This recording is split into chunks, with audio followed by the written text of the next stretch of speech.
वैष्णो देवी का विश्व प्रसिद्ध और प्राचीन मंदिर भारतीय राज्य जम्मू और कश्मीर के जम्मू क्षेत्र में कटरा नगर के समीप की पहाड़ियों पर स्थित है। इन पहाड़ियों को त्रिकुटा पहाड़ी कहते हैं। यहीं पर लगभग 5200 फीट की ऊंचाई पर स्थित है माता रानी का मंदिर। ये भारत में तिरुमला वेंकटेश्वर मंदिर के बाद दूसरा सर्वाधिक देखा जाने वाला धार्मिक तीर्थ स्थल है। त्रिकुटा की पहाड़ियों पर स्थित एक गुफा में माता वैष्णो देवी की स्वयंभू 3 मूर्तियां हैं।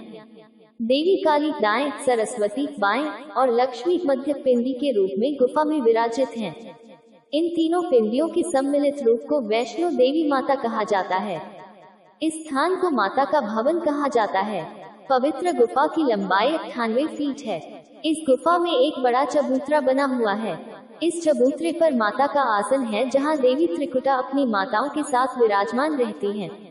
भवन वह स्थान है जहां माता ने भैरवनाथ का वध किया था। प्राचीन गुफा के समक्ष भैरव का शरीर मौजूद है और उसका सिर उड़कर 3 किलोमीटर दूर भैरव घाटी में चला गया और शरीर यहां रह गया। जिस स्थान पर सिर गिरा, आज उस स्थान को भैरवनाथ के मंदिर के नाम से जाना जाता है।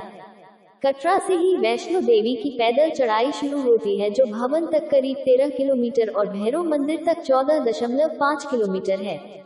मंदिर की पौराणिक कथा। मंदिर के संबंध में कई तरह की कथाएं प्रचलित हैं। एक बार त्रिकुटा की पहाड़ी पर एक सुंदर कन्या को देखकर भैरवनाथ उससे पकड़ने के लिए दौड़े। तब वह कन्या वायु रूप में बदलकर त्रिकुटा पर्वत की ओर उड़ चली। भैरवनाथ भी उनके पीछे भागे। माना जाता है कि तभी मां की रक्षा के लिए वहां पवन पुत्र हनुमान पहुंच गए।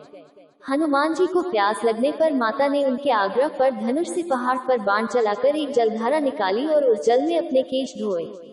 फिर वहीं एक गुफा में प्रवेश कर माता ने 9 माह तक तपस्या की। हनुमान जी ने पहरा दिया। फिर भैरवनाथ वहां आ धमके। उस दौरान एक साधु ने भैरवनाथ से कहा कि तू जिसे एक कन्या समझ रहा है, वह आदिशक्ति जगदम्बा है, इसलिए उस महाशक्ति का पीछा छोड़ दे। भैरवनाथ ने साधु की बात नहीं मानी। तब माता गुफा की दूसरी ओर से मार्ग बनाकर बाहर निकल गईं। ये गुफा आज भी अर्धकुमारी या आदिकुमारी या गर्भजून के नाम से प्रसिद्ध है। अर्धकुमारी के पहले माता की चरण पादुका भी है।